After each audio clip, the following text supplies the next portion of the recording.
telephone to deliver healthcare.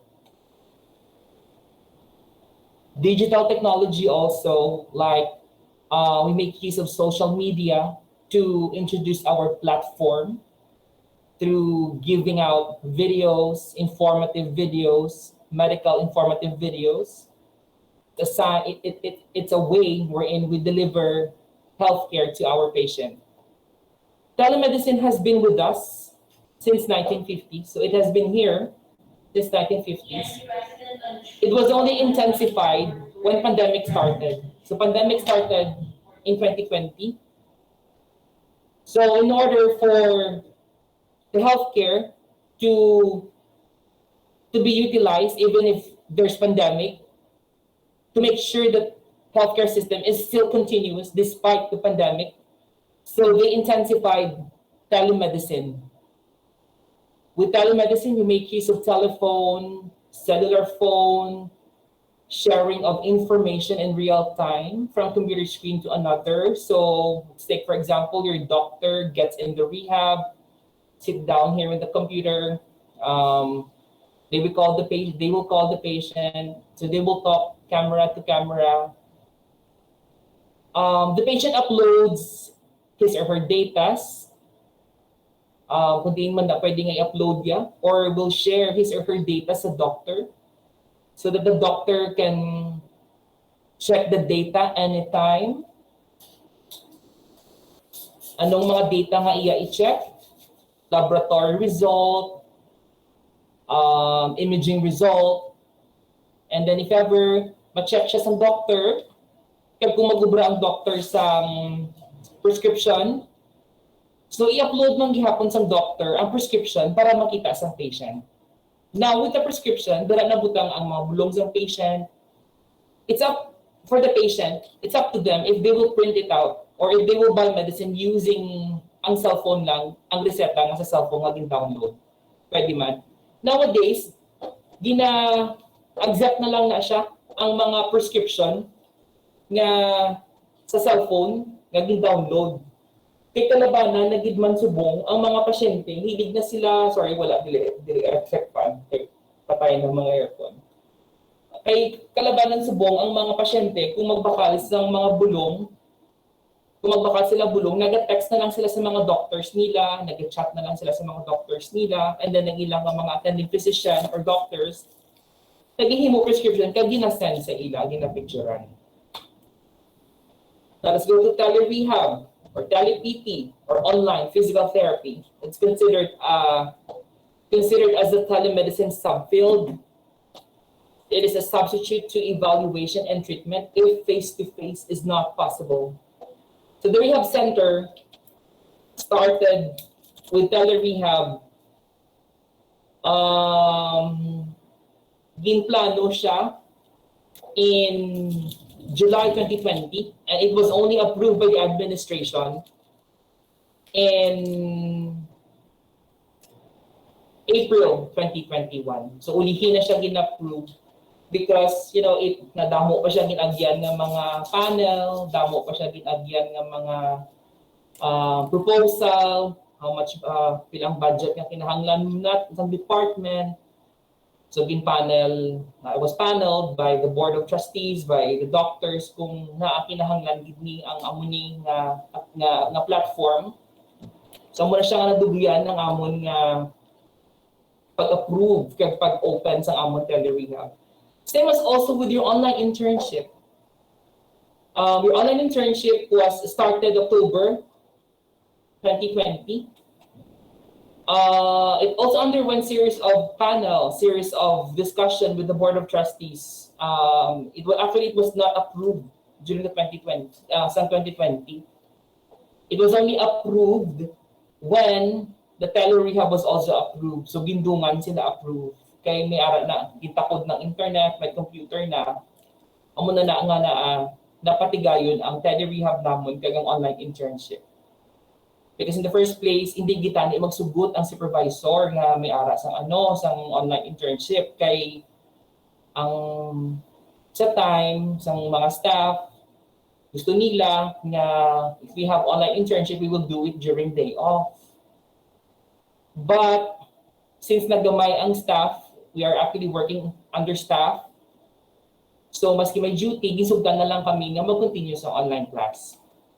Next, so it's a substitute to evaluation and treatment if face-to-face is not possible. So amo lang ni, gapong gudling doctor, ara dira ang patient, webcam to webcam sa ila, webcam to webcam sila nga duwa. And then the doctor would do examination, ask the patient to can you please raise your hand? Can you please reach an object in front of you? Place your hand at the back. Miski si Doc, medyo na budlayan siya. Kailaing gidjaya ang face-to-face na check-up compared sa online internship. Online telerehab. But may mga times nga kung tamaan gid ka budlay ang patient, wala sila choice, so we are advising them to please come for face-to-face consultation. So gaabot sila. Diba? Teleconsult sila. What is teleconsult? What is telerehab? Your teleconsult, you seek consultation online. Your telerehab, you do physical therapy online. Ang mga patients namon nga naga-telerehab, kung magpa-check up sila, teleconsult sila. Wala sila namon ginapa face-to-face. But if there's a need for them to go here for face-to-face, then ginahambalan man sila namon para mag-face-to-face.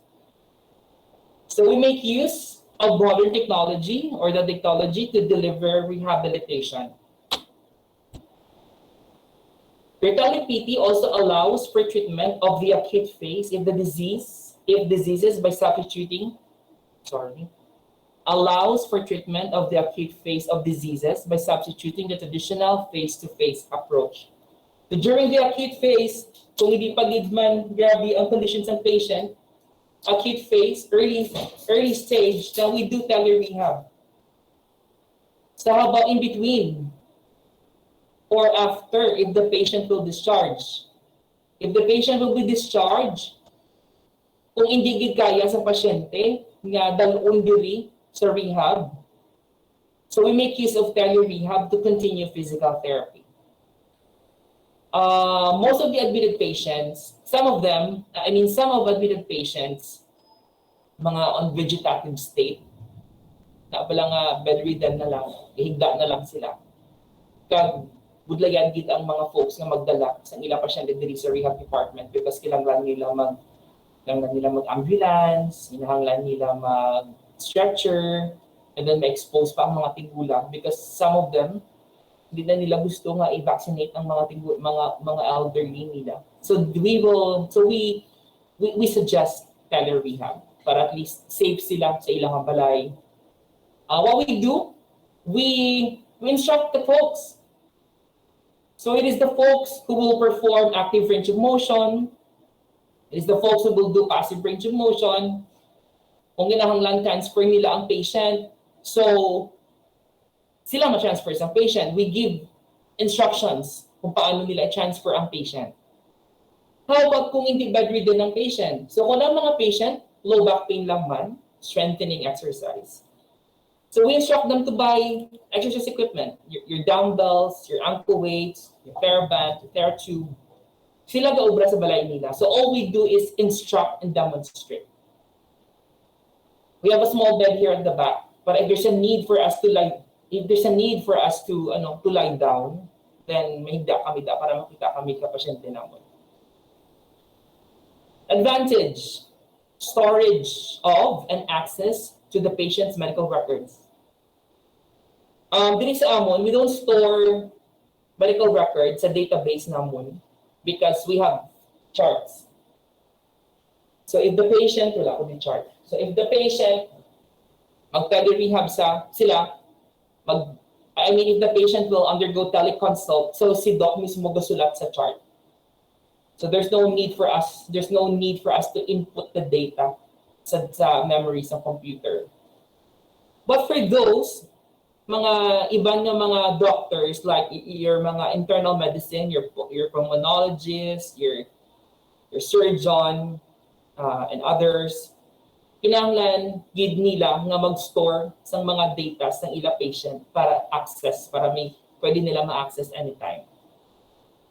So it would allow continuous interaction between doctor, physiotherapist, and patient.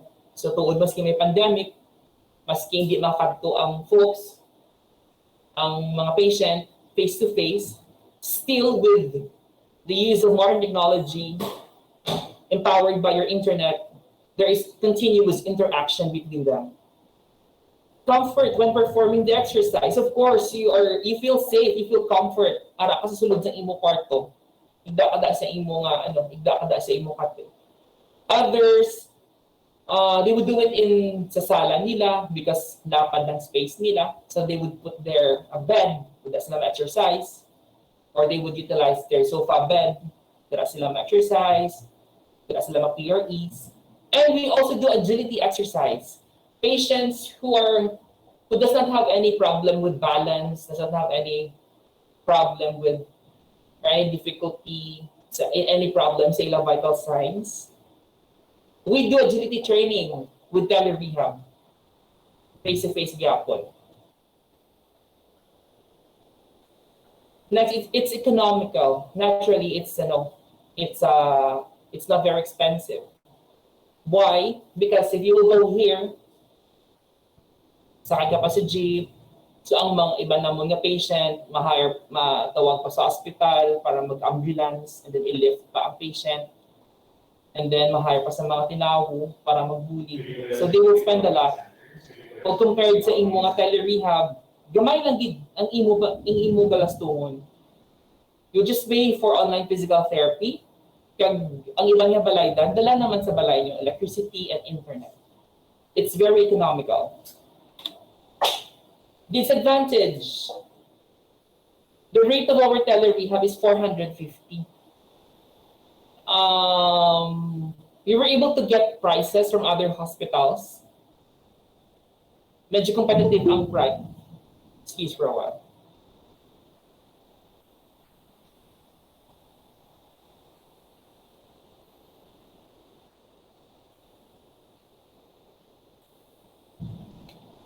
When we were doing benchmarking and marketing, natawag-tawag kami sa sa ibang hospital, Mangkot, Abi. Nagpabulubalo kung pilang ilang price, pilang ilang TELEREHAB. Ang muna dapat inyo brahon, if later on you will be businesswoman and businessman, tapos i-let go yun na ang physical therapy, and then you will go into business. So kinanglan yung mag-benchmarking. Kinanglan tawag ni man, I forgot the term. Kinanglan mag-canvassing. So kung naabi manawag mo sa hospital, mamangkot mo kung anong services nga ila ihatag, makton ang price. So we did that. Tapos lang. We did that. So makot-makot kami sa ilang TELEREHAB rate and teleconsult.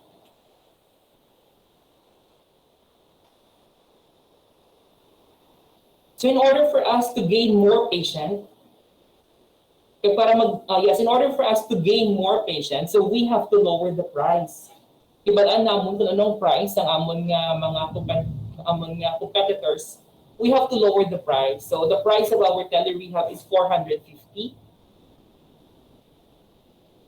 Our teleconsultation with Dr. Cabrera, confidential. Disadvantage. Dali lang gid may gahulag sa guwak. Sis for one.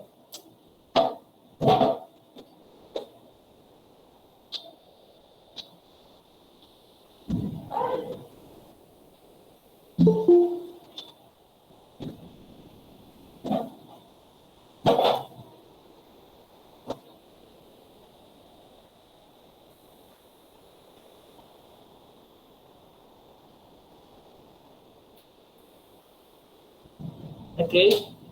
Disadvantage, bonding, and mutual respect.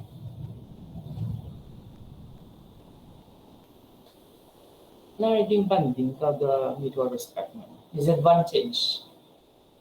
So you cannot do physical bonding with your patient. You can give empowerment to your patient verbally.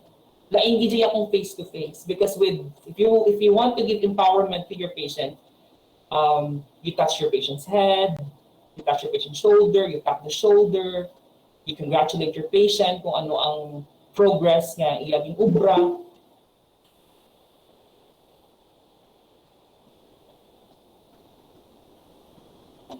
Kung anong mga progress nga iya na ubra. So we cannot do that if we are doing online physical therapy.